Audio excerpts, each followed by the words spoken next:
Okay, so I do these little mini podcast episodes where I talk about something that I watched or I read or I learned about, and I share it with you all, just some learnings to help bring to your ERG program to make it better.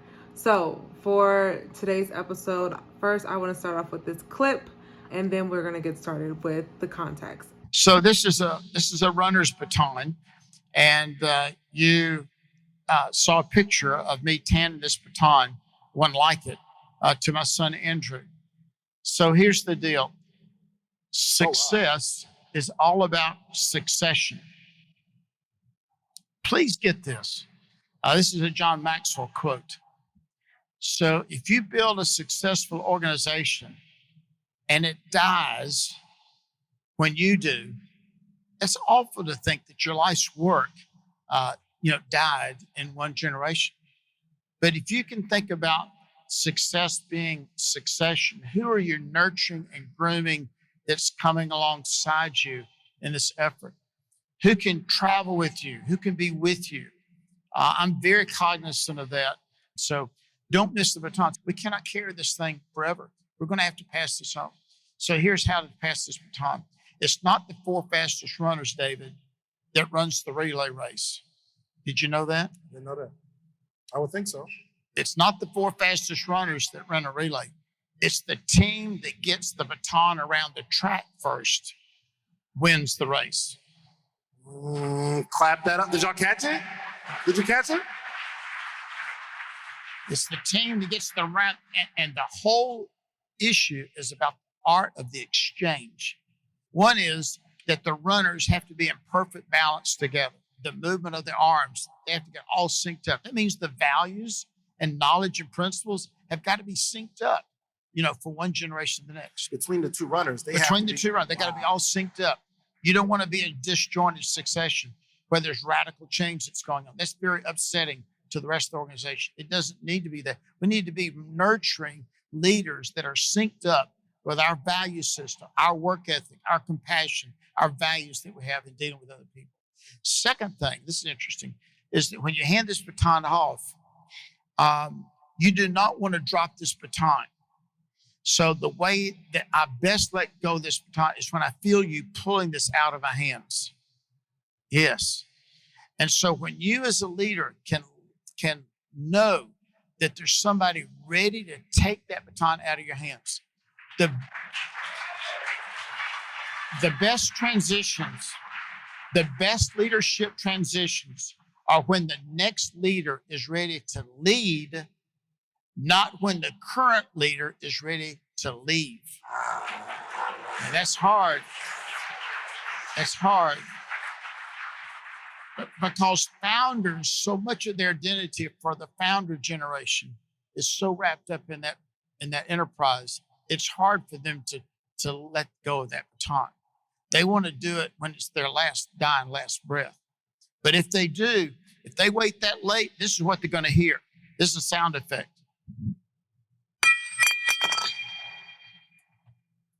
Now imagine you're in the Olympics and you poured your life into winning the Olympics and you did a great job. You worked hard in life and you gave it everything you had and you passed the baton. But when you listen across the track between the exchange of the third, the fourth generation, the second, third generation, and you hear this one more time for effect. And that's how awful it sounds. It's catastrophic. A lot of people pay the consequences when we drop the baton.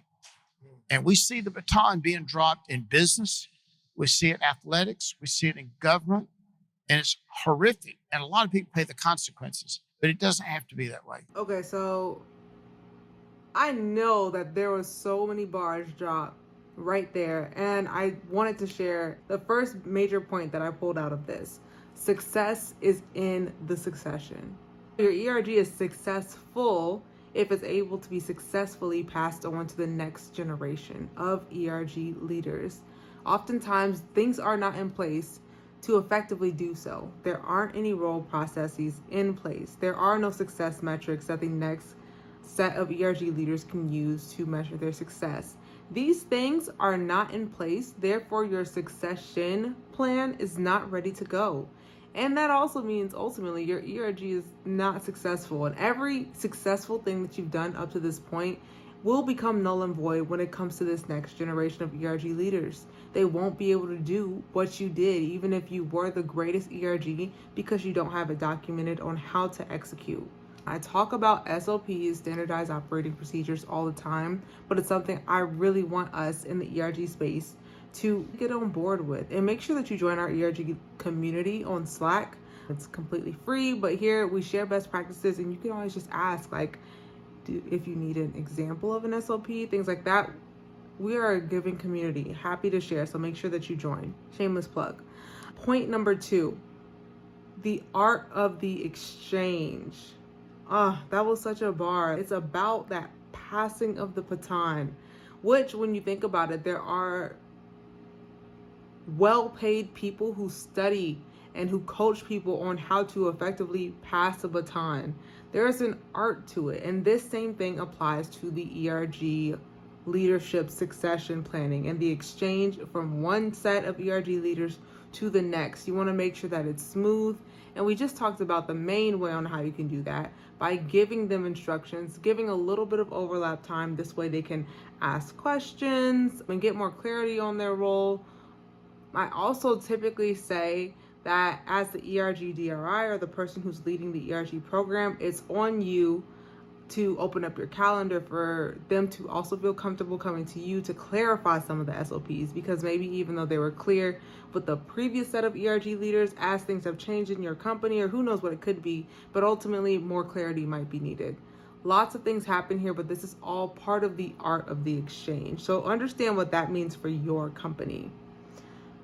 Point number 3, good succession planning happens when the next set of leaders are ready to leave, not when the current leaders are ready to leave.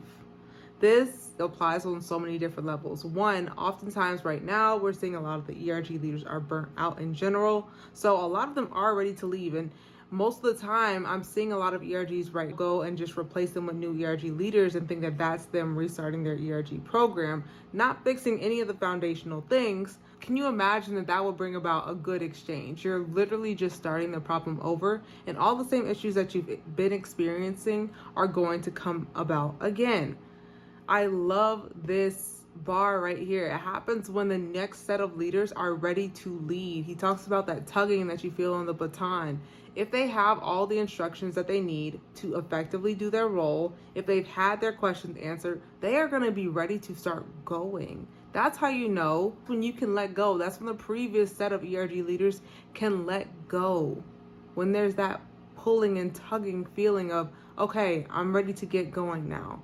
I just love that. But I think that that is not utilized enough in the ERG space. So many times we just figure whenever this ERG leader burns out, that's when we're going to get a new set. But no, there has to be. This is another reason why having clear boundaries on how long someone can serve as an ERG leader for a specific term is important too. This will also help with that succession piece instead of just waiting until someone burns out to get them to replace them. And then obviously they're not going to be trained as well because the other person is already burnt out. So many things. Point 4, he talks about the consequences of a dropped baton, and even like how terrible sounding it is when a baton drops. The same thing happens with an ERG when the baton is dropped with succession planning. Like, it's almost the same, like, high-pitched, like, irritating noise. That's almost how it is to all of your members, who will be able to tell that the baton has been dropped, because it's likely that it'll show in the quantity and or quality of your member meetings or programming. The communications will begin to die down. The engagement will begin to die down. Not because these new leaders are bad leaders in any way, but because they're not prepared. That is what set them up for an unsuccessful succession plan. Anyway, I love this video so much. Had to share it with you all. Let me know your thoughts below. How did your last set of succession planning go? And is there anything here from this video that you wish that you knew? Make sure to comment below and also like this video if you like these types of reaction videos. Join the ERG movement community and subscribe below for more.